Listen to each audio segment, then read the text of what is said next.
తులారాశి వారికి ఈ వారంలో ఎలా ఉందండి ఫలితాలన్నీ? 3 గ్రహాలు సహకరిస్తున్నాయి. కుజ, శని, రాహువులు. లాభంలో రాహువు, తృతీయంలో శని, షష్ఠంలో కుజుడు. ఇంచుమించు 3 పాప ఫలితాలని ఇచ్చే సహజ గ్రహాలు, పాపగ్రహాలు అంటాం. ఇవి యోగించడం మొదలు పెడితే పరిపూర్ణమైనటువంటి కార్యసిద్ధి ఉంటుంది. ఎప్పుడైనా సరే గ్రహం అనుకూలిస్తోందంటే మన ప్రయత్నం బాగా చేయాలి. అసలు మనం ప్రయత్నమే చేయకుండా కూర్చుంటే అవి యోగిస్తాయంటే యోగించవు. అవి అక్కడే ఉంటాయి, మనం ఇక్కడే ఉంటాం. చాలామందికి వస్తున్న సందేహం ఇది. అవి ఫలితాలు ఎలా ఇస్తాయి?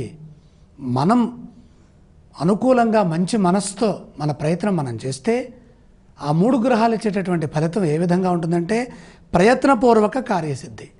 మనం ప్రయత్నం చేస్తే కార్యసిద్ధి. అందులో ధర్మం గెలుస్తుంది. పాపగ్రహం గనక యోగిస్తే ధర్మచింతన పెరుగుతుంది. న్యాయబద్ధంగా వ్యవహరించి మంచి ఫలితాలను సాధిస్తారు. ఉత్సాహం తగ్గకుండా పనిచేయండి. అడుగడుగునా సమస్యలు ఎదురవుతాయి. ఎందుకని 6 గ్రహాలు వ్యతిరేకంగా ఉన్నాయి. అది మర్చిపోకూడదు. మనం 6 వ్యతిరేకంగా ఉన్నప్పుడు మనం అడుగడుగునా విఘ్నాలని అధిగమిస్తూ మంచి మనస్సుతో మంచి భావంతో వాటిని దాటుతూ మనం ముందుకు వెళ్ళాలి. అలాగే తగినంత విశ్రాంతి కూడా అవసరం. సకాలంలో ఆహారం తీసుకోండి. చైతన్యవంతమైన ఫలితాలు ఉన్నాయి. 10 మందికి మేలు చేసే విధంగా ఆలోచన సరళిని పెట్టండి. అలా ఆలోచించండి. ఆర్థికపరమైన శుభ ఫలితాల్ని చక్కగా సాధిస్తారు. శుభవార్త వింటారు. వారాంతంలో ఆనందం కలుగుతుంది.